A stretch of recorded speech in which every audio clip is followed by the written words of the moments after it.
And this little video will be on how to navigate around in the actual teams. So if I'm going to click over here on the left to the teams, what you see here and what I see are very different. In terms of my course, you will see either this one or this one. If you're in plumbing or pipe fitting, you'll see the course looks like this with the welding shield. And if you're in electrical or industrial, you'll see the flashlight. This is the team that's going to hold all the recordings and all of the meetings for the Friday classes. And then the other team is for every student, plumbing, pipe fitting combined for Monday's class. And it also has, so you'll see here that it has a tutorial that's for Sundays. There's the class on Monday here, and then there's the tutorial on Fridays. Again, you don't have to go into this team to get to class. You can go to the calendar, but you will probably want to go to files, and you will at some point when there's a class that's happened, there'll be recordings right here. The recordings for that each class will be in this location, which is awesome. Now, the chat. The chat, yours is probably not going to look as busy as mine. So the chat is intended for private messages to whomever you want to send in the Microsoft NBCC network.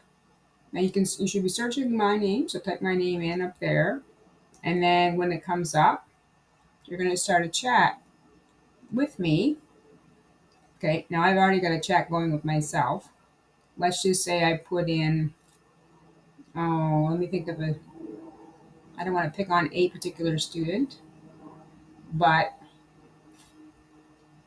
that would be not proper. But type their name in and then hit like that, hit the enter, and then it's going to come up like this. And then you're going to go down to the bottom, and you're going to do this for me. Then you can send me a message. So you could say, hello, Christy, or whatever. That's private between you and me. There's a little arrow to hit enter. And if you wanted to call me, which I can't do it on my own to my own self, but if I click on another student, I'll pick on Chris. He sent me a message already. I'll cover that up. If he wants to video call me, he would click that. Or audio call me, he would click that. And that's how you make a call between two people in Teams.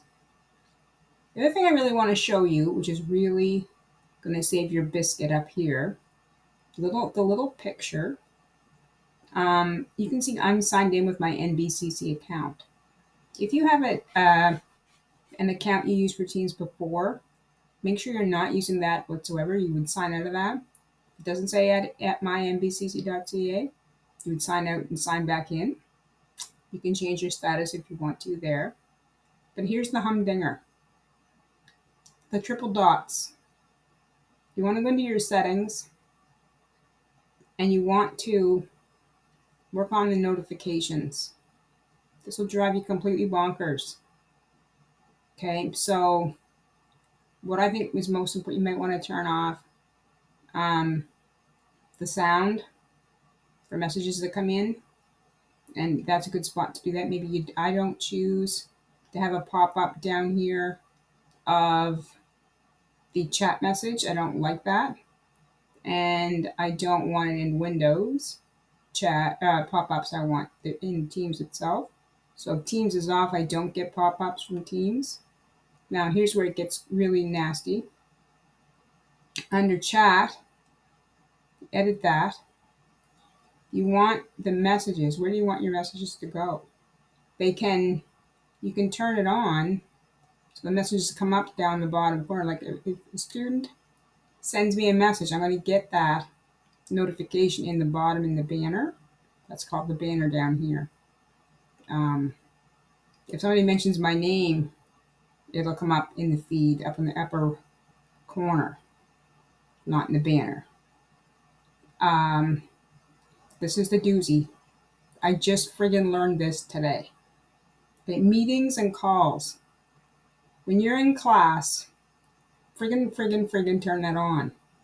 Otherwise, you're going to get pop, pop, pop, pop, pop coming up. And every time a student writes a comment, which I'm going to ask you to do frequently, participate in class, but you don't want the pop-ups. Okay, so that's how you can turn those off during the meetings and calls. And then I would like to leave, I'd suggest leaving that one on. When I start a meeting, you'll get a pop-up in the corner so you'll know. That's how some people actually join the class. It's, oh shit, Chris is in class, and I go hit that. And meeting chat notifications, I put those on mute. Okay, the chat notifications, I don't want those popping up during meetings.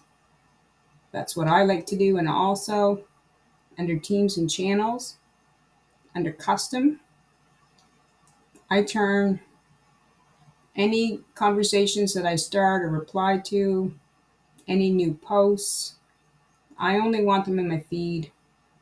I can change the banner and feed. New posts, I want them to come up in the banner as well. But everything else, I want only in the feed. And the feed would be, I'll show you that in a second. It would be, for example, in the team, when I click on the actual team itself, which I really want, there's going to be feed. This is like when we start this meeting on Friday or Monday, there's going to be many replies. And that's what I mean by the feed in there. That's not a pain in the butt. But those notifications, again, go to your settings, go to notifications, check your sound, check if you want this going on, meetings and calls. This is the spot where you turn that stuff off. Okay, I would definitely mute any notifications during a meeting or a call, and the chat as well. You might want to tweak that, and your teams and channels might want to tweak that. And that's pretty much things you need to know about Teams. I would suggest every once in a while to go in here and check for updates. That can be helpful. It does that in the background.